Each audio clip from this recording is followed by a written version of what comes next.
नमस्कार, मैं संजय सिन्हा अभी आपके सामने एक बहुत खास मामला लेकर आया हूँ। और जैसा कि मैंने वादा किया था कि मैं आपको उन लोगों से मिलवाऊंगा, उनकी शिकायतों से रूबरू करवाऊंगा, जिन्हें कहीं पर भी अब अपनी तरफ से न्याय की उम्मीद नज़र नहीं आ रही है। तो उन्होंने मुझसे संपर्क किया है। हमारे साथ हैं दिव्या चतुर्वेदी और साथ में ही उनकी मम्मी सीमा चतुर्वेदी। दिव्या ने पिछले कुछ दिन पहले मुझसे संपर्क किया था और मुझसे ये अपनी एक फ्रॉड की घटना उन्होंने बताई थी जबलपुर में। तो उन्होंने बहुत कोशिश की कि कहीं पर भी उनका मामला दर्ज हो, पर वो नहीं हुआ और उन्होंने मुझसे गुजारिश की कि मैं अपने यूट्यूब और फेसबुक के ज़रिए पूरी बात आप तक पहुंचाऊं। दिव्या, आपने मुझे पिछली बार बताया था, हमारी जब आपकी मुलाकात हुई थी, तो कि आप पहले तो मैं आपका परिचय आपसे पहले सुन लूँ, खुद से परिचय दे दीजिए अपना, फिर मैं आगे। मेरा नाम दिव्या चतुर्वेदी है और मैं ऑनलाइन पढ़ाती हूँ, मैथ्स की टीचर हूँ। दिव्या ऑनलाइन पढ़ाती हैं, मैथ्स की टीचर हैं, खुद बहुत मेधावी विद्यार्थी रही हैं और अभी बहुत सारे बच्चों की ज़िंदगी वो संवार रही हैं। दिव्या ने मुझसे एक शिकायत बताई थी कि इनके साथ ऑनलाइन फ्रॉड हुआ। इनके पास एक मैसेज आया और मैसेज को ऐसे स्वैप किया तो इन्हें पता नहीं चला, वो मैसेज हट गया इनके पास से। फिर कुछ सेकंड के बाद एक और मैसेज आया, फिर उन्होंने स्वैप किया, क्योंकि वो ऑनलाइन थी और ऑनलाइन में स्क्रीन पर सबको सब कुछ दिखता है, बच्चों को भी दिखता है। तो इन्होंने सोचा कि पता नहीं किसका मैसेज है, उसको स्वैप करके हटा दिया उन्होंने। मगर स्वैप करने के बाद क्या हुआ, ये पूरी कहानी दिव्या आपको खुद बताएंगी। दिव्या बताइए क्या हुआ था आपके साथ। मैं पढ़ा रही थी और मेरी स्क्रीन मेरे स्टूडेंट देख सकते थे क्योंकि मैं अपनी स्क्रीन पर लिख कर उन्हें समझा रही थी। तो किसी भी टाइप का पर्सनल मैसेज आना मेरी कंपनी में अलाउड उस टाइम पे नहीं होता जब आप क्लास ले रहे हैं, क्योंकि पेरेंट्स के स्टूडेंट्स के साथ कभी कभी पेरेंट्स भी बैठते हैं। वो मैसेज जैसे ही आया मैंने उसे सिर्फ अपनी स्क्रीन में सामने से हटाने के लिए उसे मैंने स्वाइप किया और ऐसे 4-5 मैसेजेस थे, मैंने उन सबको कंटिन्यू जल्दी से हटाया। उसके बाद एक घंटे बाद उस चीज़ के, जब मैं क्लास लेके फ्री हुई तब मैंने अपने मैसेजेस चेक किए, तो मेरे पास 2 ऐसे ट्रांजैक्शन के मैसेजेस थे जो मैंने नहीं किए थे। जब मैंने अपनी एप्लीकेशन खोल के देखी तो उसमें ऐसे 4-5 मैसेजेस थे, 4-5 मुझे ट्रांजैक्शंस दिखा रहे थे जो कि अप्रूव्ड थे ऑलरेडी। तो उस टाइम पर फिर उसके बाद तुरंत मैंने अपने पेरेंट्स को इन्फॉर्म किया। कितने पैसे निकले थे आपने जब पहली बार ये पैसे थे अलग अलग जो मैसेज आए थे उसमें अलग अलग 4 मैसेजेस थे। पहला मैसेज था मेरे पास 30,000 का, दूसरा था मेरे पास 24,000 का, तीसरा था 12,000 का और चौथा था 10,000 का। इतने पैसे आपके 4 मैसेज के माध्यम से निकल गए और आपके पांचवा पास। मैसेज था 30,000 का जो कि शैडो अमाउंट में शो हो रहा है अभी। ठीक है, मतलब 4 बार आपके अकाउंट से 4 पैसे बार मेरे निकले। अकाउंट और से आपका कौन सा बैंक था वो? स्टेट बैंक ऑफ इंडिया, कहाँ, कौन सा ब्रांच?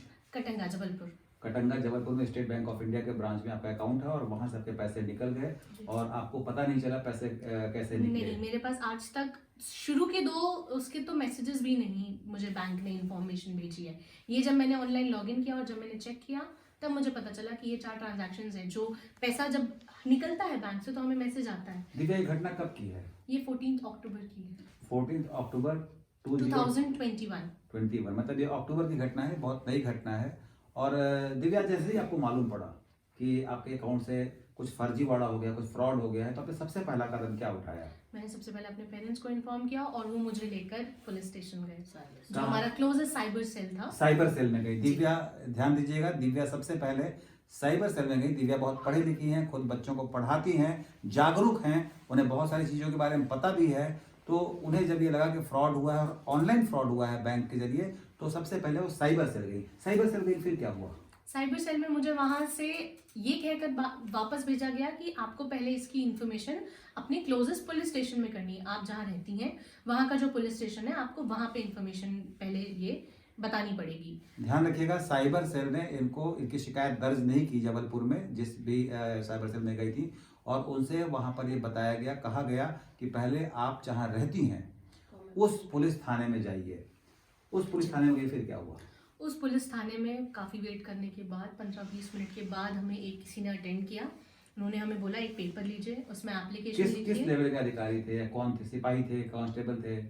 वो सब इंस्पेक्टर थे शायद। अच्छा, उन्होंने आपसे कहा कि आप लिख कर दीजिए। उन्होंने कहा कि ये आप हमें एक रिटन में एप्लीकेशन दीजिए, फिर हम उसको सील साइन करवाएंगे थानेदार से और आप उसको ले जाके फिर आप साइबर सेल में दीजिए और उसके बाद वो आपकी कोई भी आगे का प्रोसीजर करेंगे।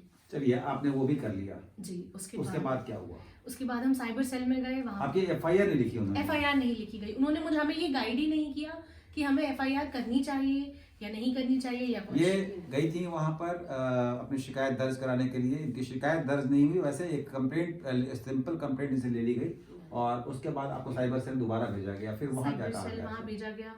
वहाँ पर हमसे कहा गया कि आप ये तो मुश्किल ही होता है वापस मिलना, और ठीक है देख लेते हैं, कर लेंगे फ्रीज, अगर पैसे होंगे तो निकल जाएंगे। बस यही सब चीज़ें। उन्होंने भी एप्लीकेशन ली, जितने भी डॉक्यूमेंट्स जो हर जगह जो दे रहे थे हम, तो वही डॉक्यूमेंट्स उन्होंने भी लिए।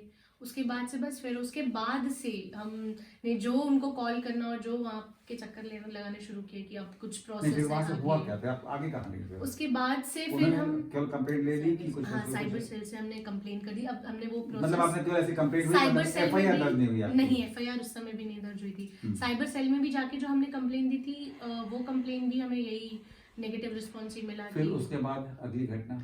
उसके बाद अगली घटना फिर जब हम हो आपको गया, कोई और हमें 2 थाने में जाना हफ्ते पड़ा? हो गए, तो फिर अब हमको आगे की गाइडेंस के लिए जब यहाँ से कुछ आंसर नहीं मिला तो हमने सीएम हेल्पलाइन में कंप्लेन की। सीएम हेल्पलाइन में मध्य प्रदेश में एक सेवा है, सर्विस है सीएम हेल्पलाइन 181, यही नंबर है ना? जी। 181 पर आप फोन कर सकते हैं या ऑनलाइन भी आप अपनी शिकायत दर्ज करा सकते हैं। और ऐसा दावा किया जाता है कि सीएम हेल्पलाइन जो है उसमें कोई भी आदमी किसी भी सिलसिले में अपनी शिकायत दर्ज करा सकता है। बहुत सारे डिपार्टमेंट के अलग अलग उसमें वो बने हुए हैं, चैप्टर बने हुए हैं। आपने दर्ज कराने गई थी कि मेरी एफआईआर दर्ज नहीं हुई। इन्होंने ये शिकायत दर्ज कराने गई थी कि मेरी एफआईआर दर्ज नहीं हुई और वो एक और थाने में वो मामला पहुंचा। फिर वहां क्या हुआ? सीएम हेल्पलाइन में कंप्लेन के बाद मुझे हर जगह से कॉल आने लगे, सारे जगह से, कि आपने ऐसी ऐसी कंप्लेन की है तो क्या, सब पूछते थे क्या हुआ है। फिर कहते थे कि अरे अरे ये तो हमारे एरिया का नहीं है, ठीक है हम आपको आपके एरिया में ट्रांसफर करते हैं। वो करते मैं करते रोक रहा हूँ यहाँ पर सीएम हेल्पलाइन पर जब इन्होंने दर्ज की शिकायत तो इनसे ये कहा गया कि ये हमारे एरिया का नहीं है, उस एरिया का है। उस एरिया में गई तो कहा गया कि हमारे एरिया का नहीं है, उस एरिया का है। और उस एरिया में गई तो फिर कहा गया कि उस एरिया का है। फाइनली मैं जहाँ रहती हूँ, जब उस एरिया की बात हुई तो उन्होंने कहा कि अरे वारदात तो यहाँ नहीं हुई है, वारदात आपकी दूसरे एरिया में हुई है। तो फाइनली फिर जिस एरिया में बैंक था मेरा, उस एरिया में मुझे भेजा गया। और जब आपकी मेरी मुलाकात हुई थी तब आपसे ये कहा जा रहा था कि आप यहाँ नहीं रहती हैं इसलिए आपका एरिया नहीं है। मेरी मुलाकात दिव्या चतुर्वेदी से वहीं पर हुई थी जब पहली बार, जब इनसे ये कहा जा रहा था कि ये तो आप जहाँ रहती हैं वो एरिया होगा। ध्यान रहे, कोई बहुत नई बात नहीं कह रहा, मैं कोई बहुत महान बात नहीं कह रहा हूँ, कोई बहुत ऐसी कोई बहुत एक्सक्लूसिव बात नहीं बता रहा हूँ। जो भी आदमी अपनी शिकायत अगर पुलिस के पास जाता है तो पुलिस ऐसा ही करती है कि मेरा एरिया नहीं है, ये मेरा एरिया नहीं है, मेरा एरिया नहीं है। खैर, ये तो चलिए एक बात हुई। और फिर क्या हुआ? उसके बाद जो वहाँ के अधिकारी थे उन्होंने मुझे पहले तो मुझसे समझा कि ठीक है अच्छा कैसे निकले क्या निकले। फिर उन्होंने बोला कुछ भी हो सकता है, ठीक है तो अब तुम, ये उनके वर्ड्स थे कि अब तुम एक काम करो, ये जो सीएम हेल्पलाइन है इसे बंद कर दो, क्योंकि इससे हम पर बहुत प्रेशर बंद कर दो मतलब शिकायत वापस इससे ले अपनी लो। शिकायत वापस ले लो, बंद कर दो, और हम अपनी तरफ से काम करेंगे इस पे, जो भी है आपका जो डॉक्यूमेंट है आप जमा करके चले जाओ, हम इस पे काम करेंगे। तो क्या काम हुआ उस पर? उस पर कुछ भी काम नहीं हुआ, जो काम पिछले 2 हफ्ते से हो रहा था वही काम आगे तो हुआ। इसमें सीएम हेल्पलाइन में एक और भी चीज है कि वो लेवल 1 पर शिकायत जाती है, फिर लेवल 2 पर जाती है, फिर लेवल 3 पर जाती है, लेवल 4 पर जाती है। ऐसा सुना है मैंने कि लेवल 5 और 6 पर भी जाती है। और बहुत जैसे जैसे ऊपर जाती है फिर बड़े अधिकारी तक मामला पहुंचता है। तो इनकी शिकायत जो है वो लेवल 1 पर थी और लेवल 1 से वो फिर लेवल 2 पर गई। जब वो लेवल 2 पर गई तो सेम चीज, मुझे थाने बुलवाया वही गया। थाने में वही अधिकारी लेवल 2 पर भी उसी अधिकारी से बात हो रही थी। और फिर क्या हुआ? लेवल 2 से फिर लेवल 1 पर ट्रांसफर हुआ, ऐसा बताया। लेवल 1 मतलब उसके बाद से फिर किसी ने कुछ भी अपडेशन नहीं दी। वो उन्होंने कहा था कि वो मैनेजर को बुलाएंगे। आप अभी खोल कर देखती हैं ऑनलाइन उसको क्या हुआ जी, है? वो एज इट इज अभी क्या लिखा हुआ वही है? चीज यही दिखाता है वो कि आपकी शिकायत दर्ज हो चुकी है और ये आपकी शिकायत है। वो पूरी शिकायत का वो पेज खुलता है, उसमें लिखता है कि मेरा क्या स्टेटमेंट रिकॉर्ड किया गया है और उस पर बस इतनी कार्यवाही चल रही है। पुलिस के मामले में जैसा मैंने पढ़ा है सीएम हेल्पलाइन में ऐसा है कि लेवल 1 पर 15 दिनों के भीतर आपकी शिकायत पर सुनवाई हो जानी चाहिए और नहीं होती है तो उसको लेवल 2 पर भेजा जाता है जहां पर कि 7 दिनों में सुनवाई होनी चाहिए। कितने महीने हो गए? इस बात को 2 महीने से ऊपर 2 महीने हो गए। मतलब 15 और 7 अगर हम जोड़ भी लें तो कितने दिन होते हैं? 15 और 7 मैथ्स की आप टीचर हैं जी 22 22 दिन। 22 दिन की जगह ये आप देख सकते हैं कि कैसे भ्रष्टाचार जो है वो मतलब अपना सर उठा रहा है, उठा चुका है, कैसे उसने अपने पांव जमा लिए हैं। और आप ये समझ सकते हैं कि ये बात तो मुझ तक पहुंची है। मैं एक पत्रकार हूँ, एक पेशेवर पत्रकार हूँ। आपको पता है कि मैं दिल्ली में पत्रकारिता की दुनिया से जुड़ा रहा हूँ, और मुझ तक ये शिकायत आई तो मैंने इसे करप्शन काउंटडाउन का नाम दिया, और मैंने कहा कि हम इसके खिलाफ आपकी इस लड़ाई में आपके साथ है। और जिस किसी को भी शिकायत हो, जिस किसी को भी लगता है कि उसके साथ कोई अपराध हुआ और कोई सुनवाई नहीं हो रही है, तो मैं हर घड़ी हर पल वैसे व्यक्ति के साथ हूँ। बस शिकायत सच्ची होनी चाहिए। क्योंकि मैं इनकी मम्मी को जानता हूँ। मैं इनकी मम्मी जो है सो कदम संस्था से जुड़ी हुई हैं, सीमा चतुर्वेदी जी। काफ़ी वर्षों से मैं जबलपुर आता हूँ, इनसे काफ़ी वर्षों से मिलता रहा हूँ। तो इस बच्ची ने जो कहा और पूरे पेपर्स अपने बैंक के सारे स्टेटमेंट डॉक्यूमेंट दिखलाए, तो मैंने देखा कि वो सारी शिकायत जायज़ थी। दिव्या, एक बात बताइए, आप बैंक में भी गई थी क्या? जी, ये जो पुलिस केस करने के बाद अगले दिन 3 दिन बैंक हॉलीडे था। जैसे ही बैंक खुले, मैं सबसे पहले 10 बजे बैंक पहुंची। तो मैनेजर ने मुझे ये कहा कि उसने सारी बात सुनी और उसने कहा कि ये हमारी गलती नहीं है, हम इसमें कुछ नहीं कर सकते, और ये आपके एप्लीकेशन की गलती है, आप वहाँ कंप्लेन करें। बैंक की तरफ से आपको कोई सपोर्ट नहीं दिया जाएगा किसी भी प्रकार का। अब आप इस बात पर फिर ध्यान से गौर फरमाइएगा। जैसा कि दिव्या ने मुझे बताया भी था कि आपको उसमें स्टेटमेंट में दिख रहा था कि पैसा कहाँ गया है, कौन से बैंक में, किसके पास गया है। जरा आपको अपने मुंह से बताइए। बैंक में मैंने देखा था, जब मुझे ऑनलाइन शुरू से ही दिख रहा था कि ये पैसा किसी विजय कुमार के पास गया विजय है। कुमार? जी, विजय कुमार के पास आईसीआईसीआई बैंक में गया है। तो ये मैंने ये बात मेरे बैंक मैनेजर को जब बताई, तो वो बहुत चौंक के मेरी तरफ देख रहे थे। तो मेरा मन किया कि मैं उनको बता दूं कि आज के जमाने की लड़की हूँ, इतना तो पढ़ी लिखी हूँ कि फोन पे पढ़ाती हैं आपको। फोन पे किसी को ओटीपी नहीं देना है। पर ये जो नए तरह का फ्रॉड है, ध्यान दीजिएगा कि इसमें ओटीपी नहीं मांगा गया था इनसे। ओटीपी नहीं मांगा गया था, इन्होंने ओटीपी नहीं दिया था। एक मैसेज इनके पास आया था, मैसेज को स्वाइप किया था और इसके बाद पैसा इनके अकाउंट से निकल गया था।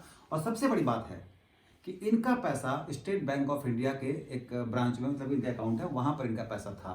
और उससे बड़ी बात यह है कि जो पैसा निकला वो आईसीआईसीआई बैंक के एक किसी ब्रांच में विजय कुमार नाम के शख्स के पास गया। ध्यान रहे, आज के ज़माने में जब किसी का अकाउंट किसी बैंक में खुलता है, होता है, तो उसकी केवाईसी होती है, मतलब कि उस व्यक्ति की पूरी पहचान होती है। केवाईसी के बिना किसी का अकाउंट नहीं चल सकता है। तो जिस भी विजय कुमार के पास इनका पैसा गया, क्या बैंक मैनेजर की ये ड्यूटी नहीं थी कि वो ये पता करने की कोशिश करे कि आखिर वो पैसा उनके पास, जिनके पास गया है, वो कहाँ का शहर है, कौन सा ब्रांच है, या वो अपनी तरफ से कोशिश नहीं कर सकते थे? नंबर एक, या वहाँ के ब्रांच को बोलकर कह सकते थे भाई इस पैसे में थोड़ा डिस्प्यूट है, अभी फ्रीज कर लो। दूसरी बात कि अगर ब्रांच मैनेजर या बैंक मैनेजर के पास ये पावर नहीं था, तो साइबर सेल वाले या इनके जो थानेदार थे, क्या थानेदार ये काम नहीं कर सकते थे? ध्यान दीजिएगा इस बात पर कि इस देश में एक कानून है और हम सब उस कानून से ही चलते हैं। तो कानून क्या कहता है? कानून ये कहता है कि जब हम अपने साथ हुए फ्रॉड की शिकायत करने के लिए सबसे पहले वाले थाने में, चाहे वो थाना हमारे इलाके का हो ना हो, अगर हम वहाँ भी गए हैं कि हमारी एफआईआर लिखी जाए, तो एफआईआर मतलब वो लिखी जानी चाहिए। नहीं लिखा जाना किसी भी नागरिक के नागरिक कानून का उल्लंघन है। सीमा जी, आपसे जानना चाहता हूँ कि जब आपकी बिटिया ने आपको ये बताया कि मेरा फ्रॉड हुआ है, तो आपने क्या क्या किया उसमें? सबसे पहले मैंने इसको कहा कि जितना पैसा आपके बैंक में बचा हुआ है, आपके अकाउंट में बचा हुआ है, सबसे पहले इन्होंने उस पैसे को सेव किया, अपनी छोटी बहन के अकाउंट में ट्रांसफर करके वो पैसा बचाया। सेकंड, हमने रिपोर्ट का ही सजेस्ट किया कि थाने जाओ आप, और साइबर सेल पे, चूंकि ये लोग पहले गए, मुझे पुलिस की कार्रवाई पहले पता थी, लेकिन पुलिस का जो रवैया है गैर जिम्मेदार तरीके से, उन्होंने घुसते ही ये कहा कि ये सब तो फ्रॉड आजकल बहुत हो रहे हैं और इनका कोई निवारण हमारे पास नहीं है और ये कभी पैसा वापस आता नहीं है। पहली बात तो एफआईआर नहीं लिखी गई हमारी। अभी आपकी लड़ाई क्या है? अब आपकी लड़ाई क्या है? एफआईआर होनी चाहिए जी, सबसे पहले एफआईआर होनी चाहिए। और एक सवाल भी है मेरा कि हम लोगों को पता है कि एफआईआर करना हमारा सबसे पहले हमको करनी चाहिए, लेकिन यदि किसी व्यक्ति को नहीं मालूम, ये मेरा सवाल है और आपसे भी मेरा ये सवाल रहेगा कि आप भी लोगों को इतना जागरूक करें कि यदि हम, मान लीजिए मुझे ही नहीं पता है कि मुझे एफआईआर सबसे पहले दर्ज करानी चाहिए, मतलब किसी भी जांच को कराने के लिए, तो क्या वहाँ पर मौजूद पुलिस को ये नहीं कहना चाहिए अपने पास आए हुए विक्टिम के लिए कि जो शायद विक्टिम जो मामला ठीक है। हाँ, ये जो भी आपका मामला आया है, हम्म। इसमें आप सबसे पहले फर्स्ट इन्वेस्टिगेशन रिपोर्ट आप दर्ज कराइए। हम्म। क्या पुलिस नहीं कह सकती है, लेकिन चूंकि वो काम नहीं करना चाहते इसलिए वो एफआईआर का नाम भी जुबान पर नहीं लाते हैं। देखिए बहुत बड़ी बात ये कह रही है सीमा ये चतुर्वेदी हमारे जी। साथ पहले भी मोबाइल वगैरह जब हम लोगों के गए तब भी उन्होंने एफआईआर कभी भी नहीं लिखी कि आप क्यों पढ़ रहे हैं इन सब चक्करों में, ये वापस कुछ आने वाले नहीं है, तो आप क्या करोगे, आपको ही उल्टे चक्कर काटने पड़ेंगे अगर आप ध्यान एफआईआर। दीजिएगा, पुलिस क्या कह रही है कि इस तरह से आपको- गैर जिम्मेदार रवैया उनका होता है। पुलिस कह रही है कि आपको उल्टे चक्कर काटने पड़ेंगे। मतलब पुलिस एक तरह से डराती है लोगों को, धमकाती है एक तरीके से कि आपको लेने के देने पड़ जाएंगे, पुलिसिया चक्कर काटने पड़ जाएंगे आपको, इसलिए वो एफआईआर मत लिखवाओ। आप मामला जो हो गया, आपकी किस्मत थी, किस्मत में जो था वो हो गया। तो अगर ये किस्मत के सहारे ही हमको जीना है, कानून का कोई मतलब नहीं है, तो फिर क्या जरूरत है पुलिस की और क्या जरूरत है इतने ताम झाम की? ये मेरा सवाल है आप लोगों से। आप लोग भी इस पूरे वीडियो को देखने के बाद आप अपने कमेंट्स इस पर दे सकते हैं। और जो सबसे बुनियादी सवाल है कि आखिर जब किसी के साथ फ्रॉड हो जाए तो आदमी जाए कहाँ? क्या कहना चाहती हैं आप, कहाँ जाएगा? पुलिस के पास ही जाएगा। फ्रॉड गलत होने का मतलब हमारा है कि अब हमें बचाएगा कौन? तो पेरेंट्स के बाद हमें पुलिस ही बचाएगी, वही क्योंकि हमारी कानून व्यवस्था बनाई इसलिए जाती है। अब बात यह है कि अगर मतलब एक सबसे खराब कंडीशन होती है कि हाँ चलो मान लीजिए अगर यदि मेरी गलती है तो तब भी तो मैं पुलिस के पास गई थी ना, ये कहने के लिए कि मेरे अकाउंट से फ्रॉड पैसे कटे हैं और प्लीज मेरी हेल्प कीजिए। तो उस टाइम पर मुझे क्या कहा गया, अरे आप सीएम हेल्पलाइन में आपने क्यों कंप्लेन कर दी, ये तो पुलिस का काम है, हम कर देंगे, आप कंप्लेन वापस ले लीजिए। जब मैंने ये पूछा कि आपने उस अकाउंट के बारे में इंफॉर्मेशन ली तो ये चीज बैंक पे डाली गई कि बैंक का कुछ रिप्लाई नहीं आया अभी तक। 10 दिन हो चुके हैं। कैमरा संभाल रहे हैं राजीव जी, राजीव चतुर्वेदी जी हमारे साथ पीछे, कैमरे के पीछे हैं, वो कैमरा संभाल रहे हैं। सीमा जी हमारे साथ हैं, दिव्या मेरे साथ है और मैं संजय सिन्हा के साथ हूँ। वो राजीव जी थोड़ा हंस रहे हैं अभी। आप कह रहे ये अनकट वीडियो है और पीछे छोटी बेटियां खड़ी है। आप भी आ जाओ बेटा, आपका क्या नाम है? ये भी गई थी। हाँ, दीक्षा भी गई थी थाने में और दीक्षा यहाँ पर खड़ी है। तो मैं ये बताना चाहता हूँ आपको, इस वीडियो को दिखलाने के पीछे हमारा 2 मकसद है। पहला मकसद तो ये है कि आप बहुत केयरफुल रहें, लेकिन आप कितना केयरफुल रहेंगे? आपके पास मैसेज आएगा तो आप मैसेज खोलेंगे, देखेंगे, बटन दबाएंगे, हिलाएंगे, डुलाएंगे, स्वाइप करेंगे। अगर उससे पैसे निकल जाते हैं तो ये बहुत बड़ी चेतावनी है कि हमें क्या करना चाहिए। ये हमें बताना पड़ेगा उन लोगों को जिन लोगों ने ऐप के जरिए पूरी बैंकिंग सिस्टम को इस अंजाम तक, इस मुकाम तक पहुंचाया है। तो क्योंकि अब कोई भी, मैं भी नहीं, मेरे साथ भी हो सकता है ये, कल को मेरे पास कोई मैसेज आया, मैं भी मैसेज आता तो मैं यूँ उसको हटा देता हूँ, डिलीट कर देता हूँ, कई बार नहीं खोलता हूँ। तो लेकिन सबको ये बात नहीं पता है, और पता भी हो तो क्या करेंगे, उन्होंने तो स्वाइप ही किया था, बेचारी ने स्वाइप किया, पैसे निकल गए। तो उस घड़ी में क्या हो? जो बुनियादी सवाल है, सबसे बड़ा सवाल है कि अगर आदमी पुलिस के पास नहीं जाए, पुलिस पर उसका भरोसा ही खत्म होने लगे, तो फिर हम जिएंगे कैसे? हम कैसे रहेंगे? क्या ये कानून का राज होगा? मेरा सवाल इतना ही है कि पुलिस को एफआईआर क्यों नहीं लिखनी चाहिए थी और क्यों उसको थाने दर थाने दौड़ाना चाहिए था? इस सवाल का जवाब आप ढूंढिएगा, क्योंकि ये बहुत बड़ा सवाल है। आज ये हादसा इनके साथ हुआ है, इस पूरे परिवार के साथ हुआ है, यह हादसा आपके साथ भी हो सकता है। और अगर आप इस वीडियो को देखने के बाद इसे और लोगों तक नहीं पहुंचाएंगे, इस पर आप सिर्फ मुस्कुरा कर रह जाएंगे, तो यकीन कीजिए कि यह हादसा एक दिन आपके साथ भी हो सकता है और लोग उस पर भी मुस्कुरा कर रह जाएंगे, आपकी किस्मत बता कर रह जाएंगे और ये कह सकते हैं कि भाई आपकी गलती है। मैं बार बार कह रहा हूँ कि अगर बिटिया की गलती है भी कि मैं स्वाइप क्यों किया, ना समझी है, फिर भी ये कह रही है कि मेरे साथ फ्रॉड हुआ है, तो उसकी सुनवाई होनी चाहिए थी। बैंक ऑफिसर को इसकी बात सुननी चाहिए थी, पुलिस ऑफिसर को इसकी बात सुननी चाहिए थी, साइबर सेल को इसकी बात सुननी चाहिए थी। पर दुर्भाग्य से, अफसोस के साथ कहना पड़ता है कि 14 अक्टूबर 2021 को घटी घटना के बाद भी अब तक कुछ नहीं हुआ है, कोई एफआईआर नहीं की गई है। एक सवाल, आखिरी सवाल है, क्या आप करेंगी क्या? मैं यही चीज, उपभोक्ता फोरम, ये कह रही है वो उपभोक्ता फोरम जाएंगे, क्या आप पर दबाव पड़ेगा तो अपना केस मतलब आप वापस लेंगे सीएम हेल्पलाइन से? नहीं, पहले भी नहीं लिया था और अब भी नहीं लूंगी। क्या आप राज्य के मुख्यमंत्री को कोई कुछ कहना चाहती हैं इस आज के इस वीडियो के माध्यम से? देखिए अनकट वीडियो है, कोई एडिटिंग नहीं हो रही है, हमने कोई पूरी योजना बना करके वीडियो नहीं बना रहे हैं, हम यूं ही बैठे हैं इनके घर में और यूं ही हम एक वीडियो शूट कर रहे हैं और पूरी बात रख रहे हैं। आप कुछ कहना चाहेंगी? हाँ सर, मैं बस इतना ही कहना चाहूँगी कि बहुत पढ़कर, बहुत मेहनत करके, जो हमारा युवा, जिस पर हम सबसे ज़्यादा फोकस करने की कोशिश कर रहे हैं कि वही हमारा फ्यूचर है, वही युवा परेशान है, वही युवा परेशान है उसी सिस्टम से जो आपने बनाया है। तो ये जो सीएम हेल्पलाइन है ये हमारी मदद के लिए है, तो प्लीज इसे मदद तक ही रखें। कंप्लेन वापस लेने का लॉजिक अगर होता तो फिर कोई कंप्लेन ही नहीं करते हम ना, किसी भी टाइप की। जब मैं अपनी कंप्लेन लेकर गई थी तो मुझसे पहले दो लोग और खड़े थे अपनी कंप्लेन लेकर, और वो उसी जवाब के साथ लौटे थे, क्योंकि वो सीधे साधे लोग हैं, ज्यादा पढ़े लिखे शायद होंगे नहीं होंगे। उन्होंने अपनी कंप्लेन वापस लेकर वो उन्होंने कह दिया था कि ठीक है, मानकर वो लौट आए थे। मुझे मेरे पेरेंट्स ने हिम्मत दी कि जब कुछ कार्रवाई होगी तो हम लेंगे कंप्लेन वापस, कोई उसमें दिक्कत नहीं है, लेकिन जब कुछ कार्रवाई तो अगर कार्रवाई नहीं हो तब कंप्लेंट वापस तो नहीं मैं देंगे। कंप्लेन वापस किस चीज पे? ये दृढ़ निश्चय होना चाहिए कि जब तक उस पर ठीक से सुनवाई नहीं होगी, एक्शन नहीं होगा, इन्हें पैसा मिले नहीं मिले ये अपनी किस्मत मानने को तैयार है, पर एफआईआर नहीं हो इसे मानने को तैयार नहीं है, और किसी को नहीं मानना चाहिए। इस वीडियो के माध्यम से मैं भी राज्य के मुख्यमंत्री से ये अपील करना चाहता हूं कि अगर कहीं से आपके शेयर करने की वजह से, आपके शेयर करने की बदौलत अगर ये बात उनके कानों तक पहुंचे, जो कि मुझे लगता है कि उनके कानों तक बात नहीं पहुंचती होगी और उन तक ये रिपोर्ट पहुंचती होगी कि सर सब कुछ ठीक हो गया बिल्कुल, अगर राज्य के मुख्यमंत्री तक ये बात पहुंचे तो उनको इस बात पर ध्यान देना चाहिए कि वास्तव में ऑफिसर्स क्या कर रहे हैं, किस तरह दबाव डालकर सीएम हेल्पलाइन से शिकायत वापस देने की बात कहते हैं, और बुनियादी सवाल पूछा जाना चाहिए कि क्या फ्रॉड के मामले में आप एफआईआर नहीं लिखेंगे। इसी नोट के साथ अपनी बात पूरी करना चाहते हो, कुछ कहना चाहती हो आप लोग? कुछ भी? अच्छा, आप गई थी पुलिस थाने में? आप ही गई थी? मैं गई थी। अब मेरा एक बस ये सवाल है कि जब ये हम लोग गए तो उन्होंने कहा कि यहाँ पे 2 लाख से 5 लाख तक की कंप्लेन फाइल होगी।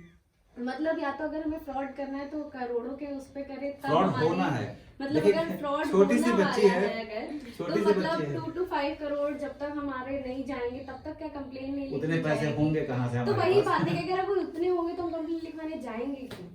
मतलब कौन सुनेगा? बेसिक सवाल यही है, और हम सब मिल करके कह रहे हैं कि हमारी आवाज बुलंद हो, हमारी आवाज सुनी जाए। तो बस इतना ही कहना चाहता हूं। इस वीडियो को आप जरूर शेयर कीजिएगा, जितना संभव हो उतने लोगों तक शेयर कीजिएगा, क्योंकि ये फ्रॉड इनके साथ हुआ है, किसी के साथ भी और किसी के साथ हो सकता है। तो आज के लिए इतना ही। फिर ऐसी कोई शिकायत होगी, और मैं कहना चाहता हूं कि अगर आपके पास भी ऐसी कोई घटना घटती है, कोई शिकायत होती है, तो मैं उसकी भी सुनवाई करवाने की कोशिश करूंगा। फिलहाल के लिए आपसे विदा लेना चाहता हूं। नमस्कार।